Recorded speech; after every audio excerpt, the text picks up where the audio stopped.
Also, 3,800 North Korean troops have already been killed or wounded, according to the Ukrainian President Volodymyr Zelensky. Do you see this deployment of the North Korean troops to Russia and Ukraine? Don't you think that this decision has turned out to become a big disaster for Vladimir Putin?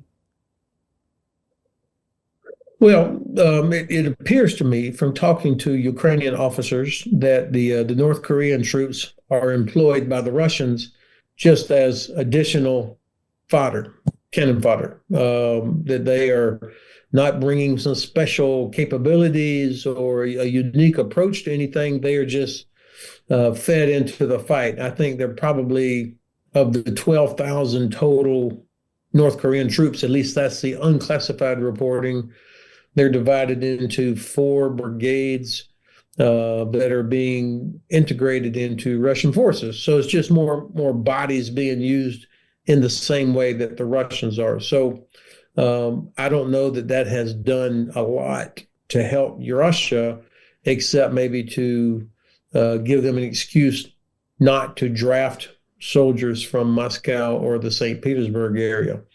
On the North Korean side, I don't know. I wonder what was the payment to North Korea for these 12,000 soldiers? Was it money? Was it oil and gas? Was it some sort of technology?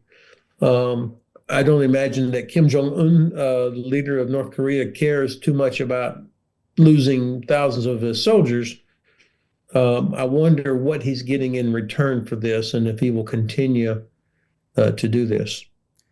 Ukrainian President Volodymyr Zelensky is confident that US President-elect Donald Trump has enough leverage over Vladimir Putin to force Russia to stop the war and agree with a ceasefire proposal. Can you imagine a scenario in which Vladimir Putin agrees with Trump's proposal on a ceasefire? I think first and foremost, of course, it depends on President Zelensky. That's the most important voice in any talk about starting negotiations or in the actual conduct of any negotiations. President Zelensky has to be the one. Ukraine will not do what the U.S. says or what Russia says, obviously. But to the point of your question, I think incoming U.S. President Trump has a lot more leverage over Putin now than he did 8 years ago. 8 years ago, Putin was in a very strong position politically, economically. He had the advantages, whereas Donald Trump was a brand new president, was not prepared for the office, and we were not in a good place. Now, 8 years later, Donald Trump shows up with a lot of experience. He inherits a very strong U.S. economy. He has the benefit of 31 allies in NATO, along with the U.S., most of whom recognize the importance of stopping Russia.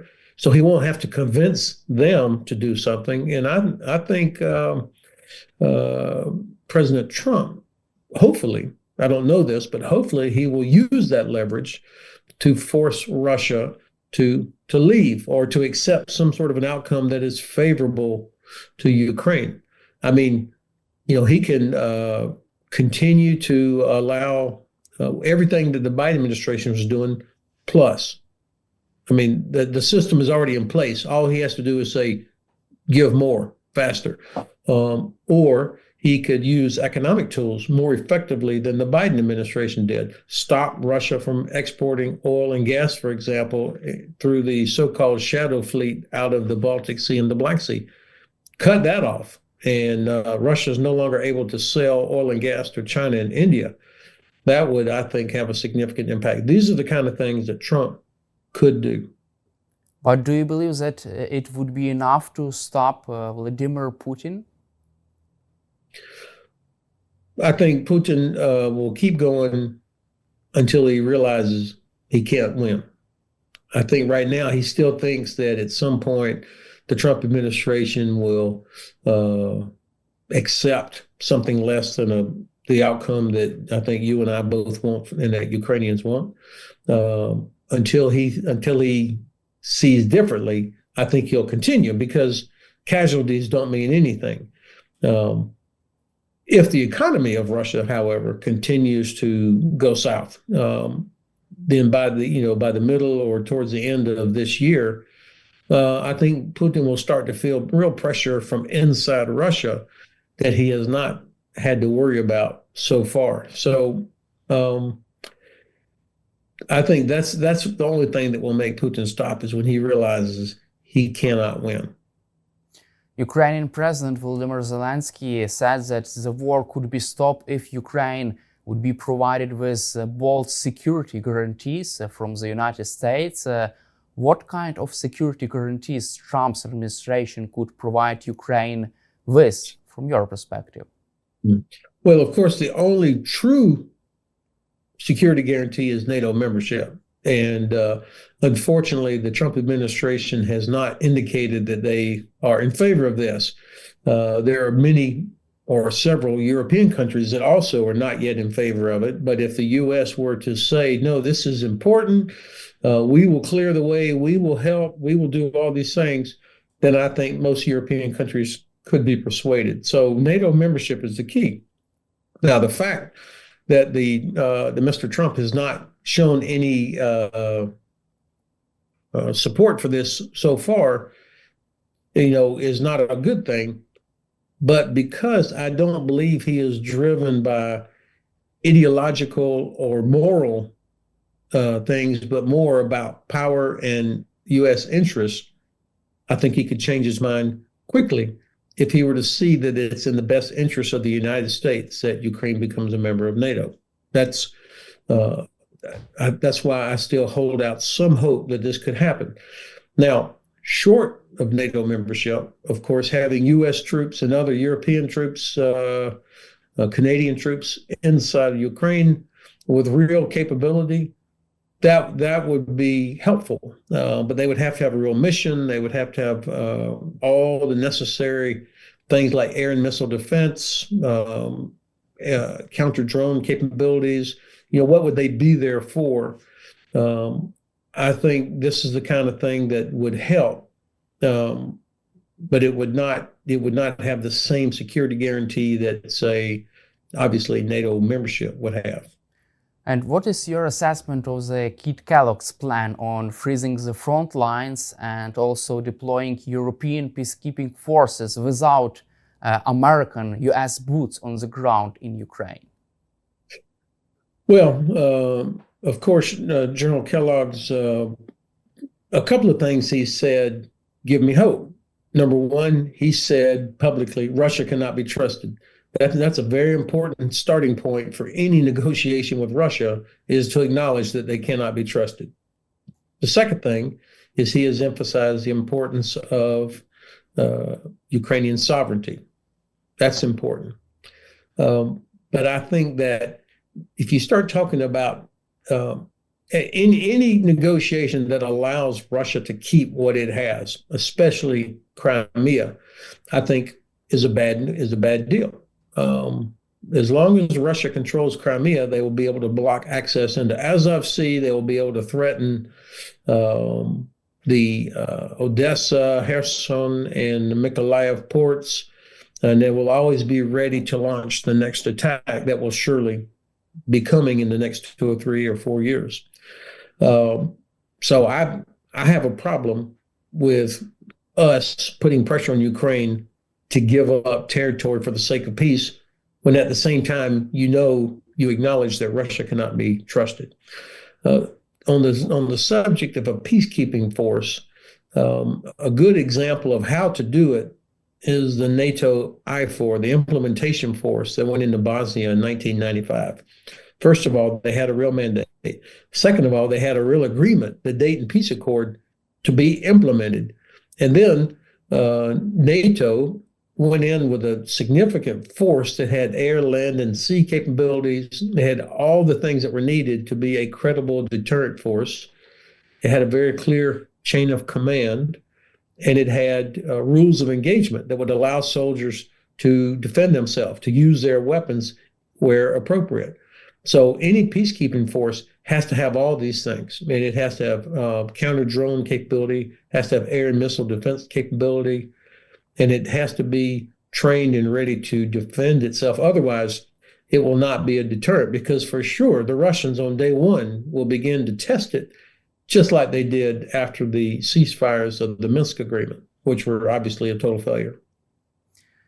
Do you believe that Russia cannot sustain this war for a long haul if Trump's administration continue to put pressure on Russia, if sanctions are not lifted, and if Ukrainian troops continue to move deep inside the Russian territory, also if Trump provides Ukraine with security guarantees and also with security assistance?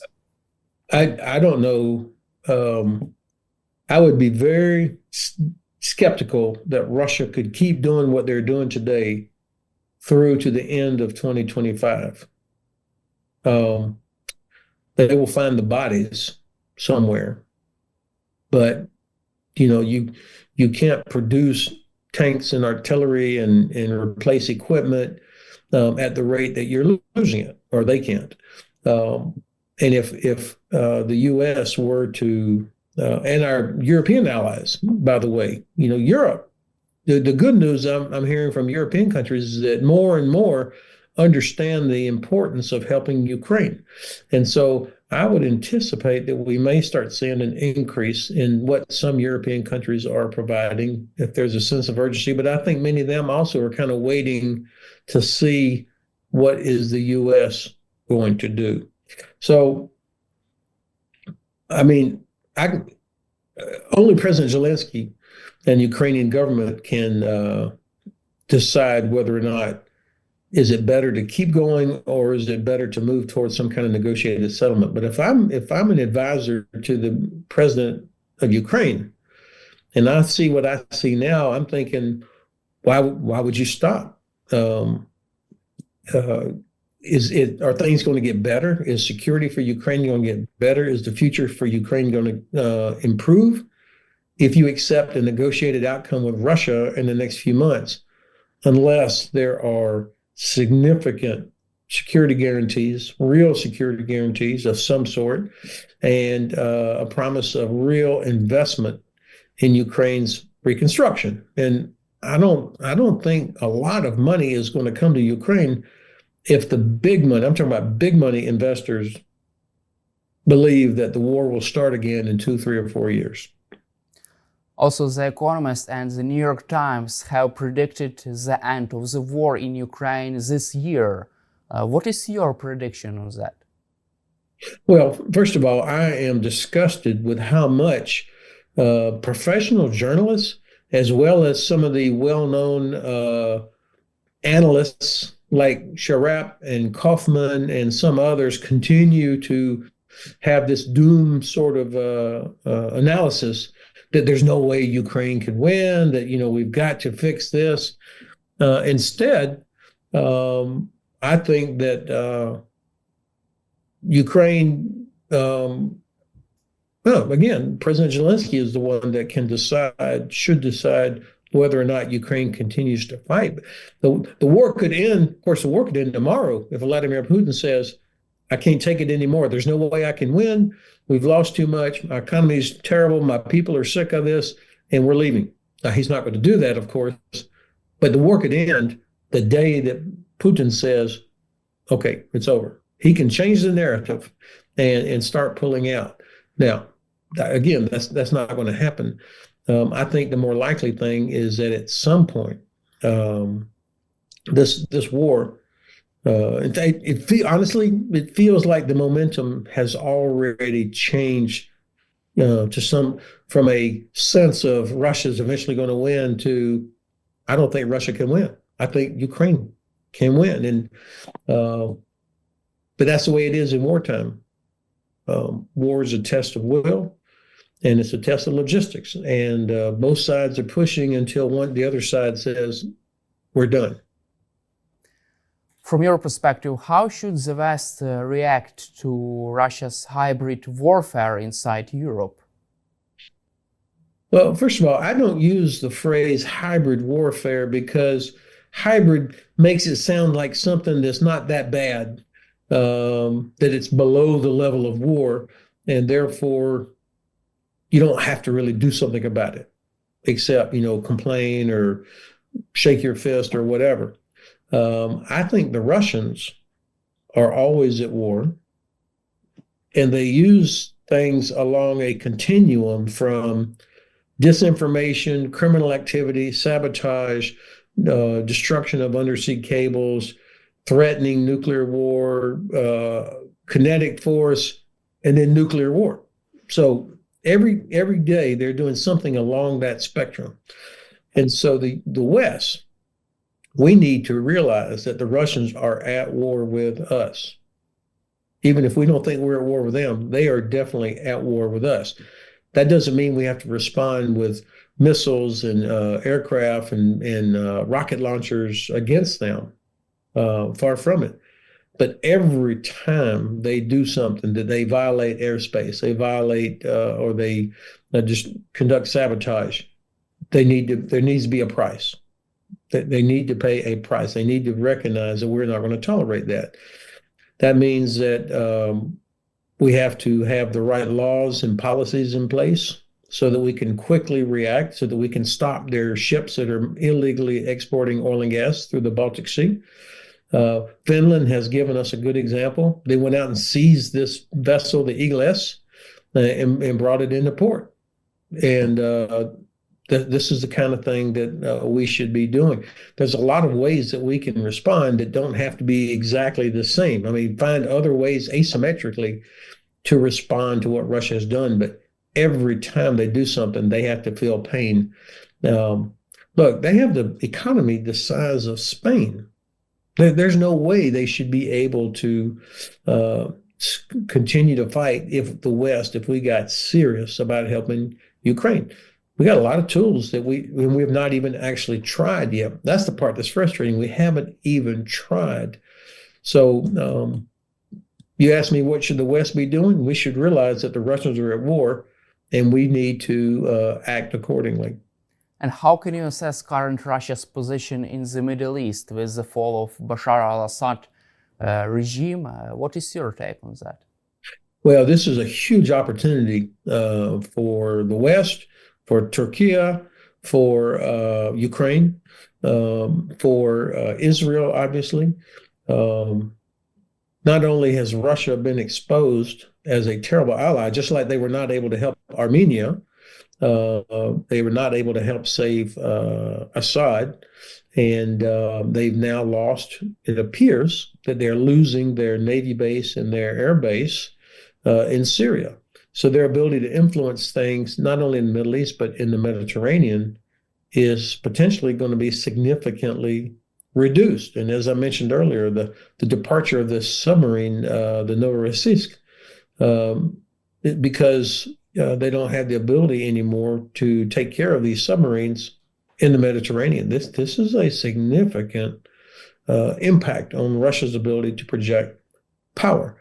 Now, maybe they'll eventually have something in Libya, but you can't just create a new Navy base. I mean, the maintenance, all the things necessary to have a functioning Navy base that's worth something, it will take them a long time to recreate what they had in Syria. For Israel, obviously, the fall of Syria means that Iran's ability to continue to ship weapons to Hezbollah via Syria, that's probably over or dramatically reduced. And the Israeli Air Force now has almost a clear, uninterrupted approach to Iran should Israel need to launch strikes against Iran. So a real opportunity here, and I think Turkey is probably the big winner in the region. They can expand their influence into northern Syria. I just hope that the United States and Turkey, our two NATO allies, are we think strategically and clever, and that we're clever about how to work with each other, recognizing that Turkey has legitimate interests in this area, and that how we figure out the Kurdish situation will be very important. And then finally, I thought Ukraine was very smart to immediately reach out to Syria and to use the opportunity to become the provider of grain that Russia used to be. And my final question for you would be about Israel-Hamas negotiations. Do you expect any kind of success in this hostage exchange, hostage release negotiations between Israel and Hamas, and the possibility for a ceasefire there? Yeah, this is a great question. I can't tell if this is really a priority for the Netanyahu government. I think there are 100, 102 hostages still out there somewhere. Some estimate that maybe a quarter to a third of them are actually already dead, but their bodies have not been returned. We don't know. It's a terrible situation for those families. But it doesn't seem that this is the priority for the Netanyahu government. I can't tell yet exactly what the Netanyahu government intends to do in Gaza. You still have fighting going on. Certainly, Israel has the upper hand here. But I don't know what all they intend to continue doing. I do believe if you ask, why is this war still going on? I mean, hasn't Israel pretty much destroyed most of Hamas' ability to launch attacks?